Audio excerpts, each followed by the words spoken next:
Bismillahirrahmanirrahim. Assalamualaikum warahmatullahi wabarakatuh. Ubadah bin As-Samit, seorang kapten dalam bala tentara Allah Subhanahu wa Ta'ala. Ubadah bin As-Samit termasuk salah seorang tokoh Ansor.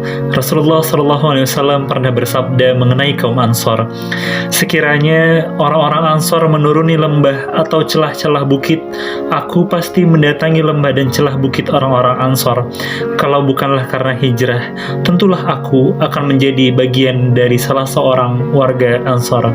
Begitu kata Rasulullah SAW. Di samping sebagai seorang warga kaum Ansor, Ubadah bin As-Samit merupakan salah seorang pemimpin mereka yang dipilih Rasulullah SAW sebagai utusan yang mewakili keluarga dan kaum kerabat mereka. Ubadah bin As-Samit termasuk wakil kaum Ansar yang pertama datang ke Mekah dan berbaiat kepada Rasulullah SAW untuk masuk ke dalam agama Islam, yakni baiat yang terkenal dengan sebutan Baiat Aqabah 1. Ia termasuk satu dari 12 orang beriman yang segera menyatakan keislaman dan berbaiat kepada Rasulullah SAW serta menjabat tangan beliau untuk menyatakan dukungan dan kesetiaan kepada Rasulullah SAW. Pada musim haji tahun berikutnya, saat terjadi Baiat Aqabah kedua yang dilakukan oleh utusan Ansar yang terdiri dari 70 orang beriman laki-laki dan perempuan, Ubadah juga menjadi bagian dari utusan dan wakil orang-orang Ansar itu. Selanjutnya, Ubadah bin As-Samit tidak pernah absen dari setiap peristiwa dan tidak pernah ketinggalan dalam memberikan sahamnya dalam setiap perjuangan, pengabdian, dan pengorbanan yang silih berganti kepada Rasulullah SAW.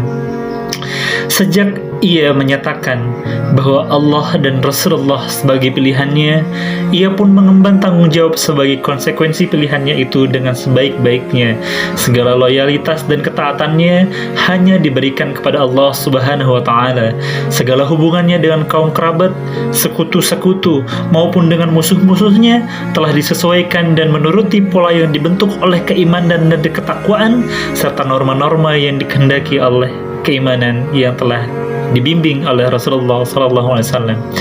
Sejak dahulu, keluarga Ubadah bin As-Samit telah terikat dalam suatu perjanjian dengan orang-orang Yahudi dari Bani Qainuqa di Madinah ketika Rasulullah SAW bersama para sahabatnya hijrah ke kota ini.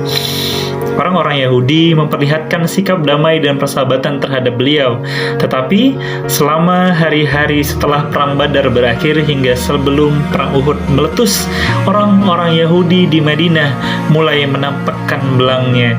Salah satu kabilah mereka, yaitu Bani Qainuqa, membuat ulah untuk menimbulkan fitnah dan keributan di kalangan kaum muslimin. Ketika Ubadah bin As-Samit melihat sikap dan pendirian mereka ini, ia pun bergegas mengambil tindakan yang setimpal dengan jalan membatalkan perjanjian dengan mereka. Kemudian ia berkata, aku hanya akan memberikan loyalitas kepada Allah, Rasulullah SAW, dan kepada orang-orang yang beriman. Dan tidak lama setelah itu, turunlah ayat Al-Quran yang memuji sikap dan kesetiaannya ini. Dan Allah Subhanahu wa Ta'ala berfirman, barang siapa menjadikan Allah, Rasulnya, dan orang-orang yang beriman sebagai penolongnya, maka sungguh dia adalah termasuk dari pengikut Allah yang dikaruniai kemenangan. Quran Surat Al-Ma'idah ayat 56. Ayat Al-Quran yang mulia telah mendeklarasikan berdirinya golongan Allah. Golongan ini ialah kelompok orang-orang yang beriman yang berdiri di sekeliling Rasulullah SAW dan membawa bendera kebenaran dan petunjuk, juga orang-orang yang membentuk formasi penerus yang diberkahi oleh Allah Subhanahu wa Ta'ala dan melanjutkan amanah orang-orang yang beriman yang telah mendahului mereka dalam genggaman sejarah. Sobat An-Nasr sekalian yang kami cintakan Allah Subhanahu wa Ta'ala, pada saat itu mereka sigap berdiri sekeliling para nabi dan rasul. Mereka mengemban tugas yang sama, yakni menyampaikan kalimat Allah yang maha hidup lagi maha pengatur pada masa dan zaman mereka masing-masing. Hizbullah atau golongan Allah bukan hanya terbatas pada para sahabat Muhammad SAW belaka, melainkan berkelanjutan sampai generasi-generasi dan masa-masa yang akan mendatang, hingga bumi dan tiap penduduknya diwarisi oleh orang-orang yang beriman kepada Allah dan Rasul-Nya serta tergabung dalam barisan mereka. Demikianlah tokoh di mana ayat yang mulia sengaja diturunkan untuk menyambut baik pendiriannya serta memuji kesetiaan dan keimanannya, bukan hanya menjadi juru bicara tokoh-tokoh Ansor di Madinah semata, melainkan tampil sebagai seorang juru bicara para tokoh agama yang akan meliputi seluruh pelosok dunia.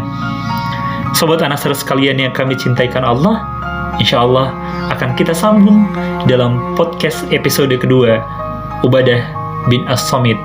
Wassalamualaikum warahmatullahi wabarakatuh.